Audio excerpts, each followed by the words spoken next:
নমস্কার বন্ধুরা, একটি অত্যন্ত গুরুত্বপূর্ণ খবরে নজর রাখব। আপনারা জানেন যে বাজেট অধিবেশন কিন্তু এগিয়ে এসেছে। 2রা ফেব্রুয়ারি বাজেট অধিবেশন শুরু হবে 31 তারিখে। 2রা ফেব্রুয়ারি বাজেট হবে। খবরটা আগেই আমি পেয়েছিলাম, কিন্তু বন্ধুরা, অথেন্টিক নিউজ ছাড়া আমি চ্যানেলে খবর দিই না, আপনারা জানেন। তো আজকে প্রতিদিন বা বর্তমান পেপারও এই খবর দেওয়া হয়েছে, আনন্দবাজারও এই খবর বেরিয়েছে যে 2রা ফেব্রুয়ারি কিন্তু বাজেট পেশ হচ্ছে।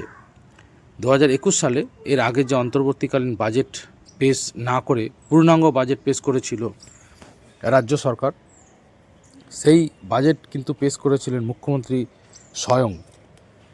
কিন্তু এবার তেমন হবে কি না সে বিষয়ে কোনো নিশ্চয়তা নেই। তবে তার আগে কিন্তু মুখ্যমন্ত্রীর ঘরে বিশেষ বৈঠক ডাকা হয়েছে এবং সেটা নিয়ে শুরু হয়েছে জল্পনা। নিশ্চয়ই কিছু আলোচনা তো আছেই, গুরুত্বপূর্ণ বিষয় রয়েছে, সামাজিক প্রকল্পগুলো বৃদ্ধি করার বিষয় রয়েছে। তো সেই কারণে বাজেটের আগে যে বৈঠক ডাকা হয়েছে সেটাও কিন্তু অত্যন্ত গুরুত্বপূর্ণ। বন্ধুরা, পশ্চিমবঙ্গ বিধানসভার অন্তর্বর্তী বাজেট পেশ হবে আগামী 2রা ফেব্রুয়ারি। পুরো প্রতিবেদনটা আপনারা শুনুন। জানিয়ে দিলেন বিধানসভার স্পিকার বিমান বন্দ্যোপাধ্যায়। বুধবার বিধানসভা সরস্বতী পুজোর উদ্বোধনের পর এক প্রশ্নের জবাবে তিনি বলেন, 31 জানুয়ারি বিধানসভার বাজেট অধিবেশন শুরু হবে। প্রথম দিন শোক প্রস্তাবের পরে কিন্তু অধিবেশন মুলতবি করে দেওয়া হবে। এরপরে 2 তারিখ রাজ্য সরকার অন্তর্বর্তী বাজেট পেশ করবে। আমরা জানি যে 1 তারিখ 1 ফেব্রুয়ারি কিন্তু কেন্দ্রীয় বাজেট পেশ হবে। 2 তারিখ রাজ্য বাজেট পেশ হবে। অন্তর্বর্তী বাজেট অবশ্যই ভোট অন অ্যাকাউন্ট। পূর্ণাঙ্গ বাজেট ভোটের পরে, মুখ্যমন্ত্রী শপথ নেওয়ার পরে, সরকার গঠিত হওয়ার পরে কিন্তু পূর্ণাঙ্গ বাজেট হবে। মুখ্যমন্ত্রী মমতা বন্দ্যোপাধ্যায়ের নেতৃত্বাধীন জাতীয় তৃণমূল সরকারের কিন্তু এটাই শেষ বাজেট। ফলে সংক্ষিপ্ত বাজেটে কি কি চমক থাকবে তা নিয়ে কিন্তু ইতিমধ্যে আলোচনা শুরু হয়েছে।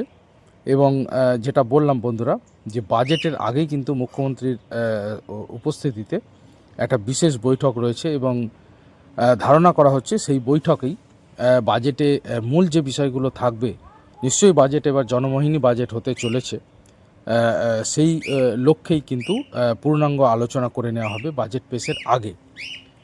তো অবশ্যই 2 তারিখে নজর তো প্রত্যেকের সংবাদ মাধ্যমের উপর থাকবে।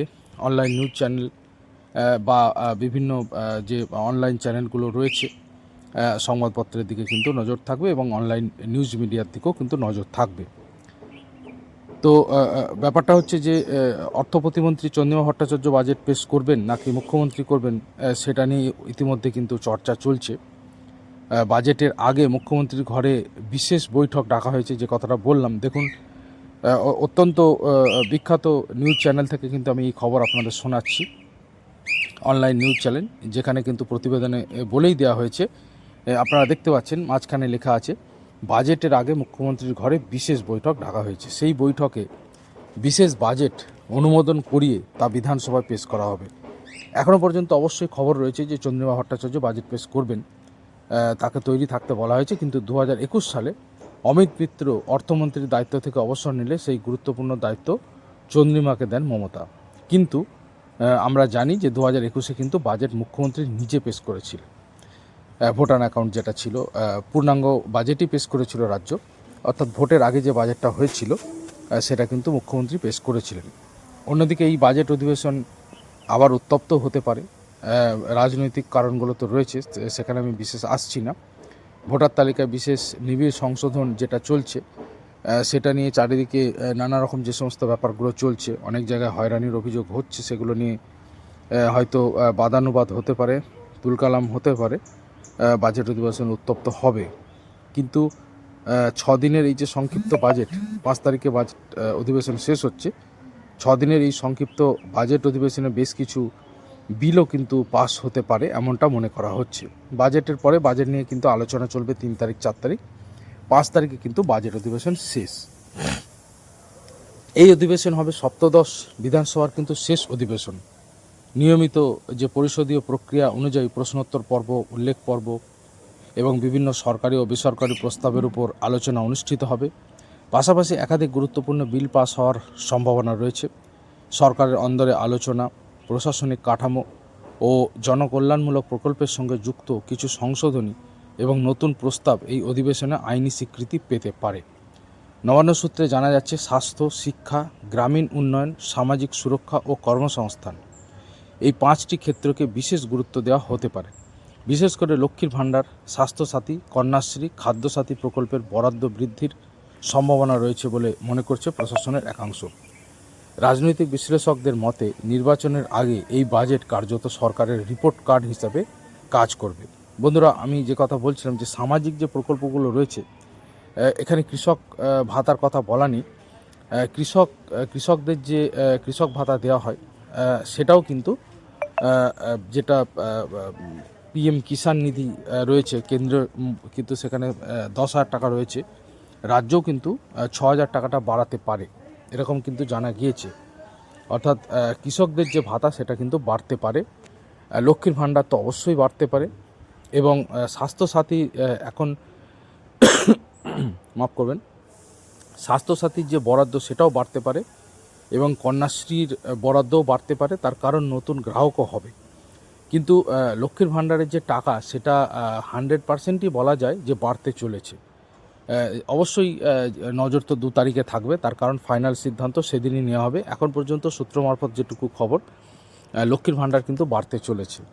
বিধানসভা নির্বাচনের আগে ফেব্রুয়ারি মাসের প্রথম সপ্তাহে শুরু হতে চলেছে বাজেট এবং সচিবালয় সূত্রে জানা গিয়েছে 2026 সালের বিধানসভা নির্বাচনের আগে এটিই হবে সরকারের শেষ বাজেট।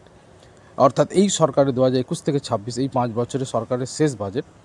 এবং যেটা বলছি, অর্থ প্রতিমন্ত্রী চন্দ্রিমা ভট্টাচার্য সম্ভবত বাজেট পেশ করবেন এবং মুখ্যমন্ত্রীও পেশ করতে পারেন, তেমন সম্ভাবনাও থাকছে, এমনটা ধরে নিয়েছে কিন্তু অ্যাসেম্বলি সেক্রেটারিয়েট। তারা কিন্তু সেই মতোই প্রস্তুতি নিচ্ছে। ফলে রাজনৈতিক ও প্রশাসনিক উভয় দিক থেকে এই বাজেট অধিবেশনকে ঘিরে তৈরি হয়েছে কৌতূহল ও জল্পনা। যেটা বলছি আমি যে বাড়তে পারে, এখন হয়তো হলো, বাড়লো না, কিন্তু সম্ভাবনা বাড়ার সম্ভাবনাই বেশি। এছাড়া চুক্তিভিত্তিক কর্মচারীদের স্যালারি বলুন বা আশাকর্মীদের যে আন্দোলন যে জায়গায় গিয়ে পৌঁছেছে আমরা দেখেছি, একটা আমার ভিডিও রয়েছে, আপনারা দেখে নেবেন। আশাকর্মীদের আন্দোলন কিন্তু মারাত্মক জায়গায় গিয়েছে। সেখানে প্রতিমন্ত্রী, তিনি স্বাস্থ্য দপ্তরের মন্ত্রীও বটে, তিনি আশাকর্মীদের ব্যাপারে বলেছেন, সেটা ওই ভিডিও দেওয়া আছে, আপনারা দেখে নেবেন, যে পশ্চিমবঙ্গে যা স্যালারি দেওয়া হয় অন্য রাজ্যের থেকে বেশি। তো এই সমস্ত ব্যাপারগুলো রয়েছে। আশাকর্মীদের আন্দোলন তো তীব্র জায়গায় গিয়েছে। আইসিডিএস কর্মীদেরও কিছুদিন আগে আন্দোলন হয়েছে। তো এটা ধারণাই করা হচ্ছে যে আইসিডিএস কর্মী এবং আশাকর্মীদের বেতন কিছুটা বাড়তে পারে। বিশেষ করে একটা খবর পাওয়া গিয়েছে যে আশাকর্মীদের যে মাতৃত্বকালীন ছুটি যেটা ছিল না, সেটা কিন্তু স্বাস্থ্য দপ্তরের কর্তারা একরকম জানিয়ে দিয়েছেন যে সেটা সম্ভবত চালু হতে চলেছে। তো যাই হোক, জনহিতকর বাজেট হতে চলেছে এমনটাই কিন্তু খবর। তো কি হবে শেষমেশ কিন্তু সেটা 2 তারিখেই জানা যাবে।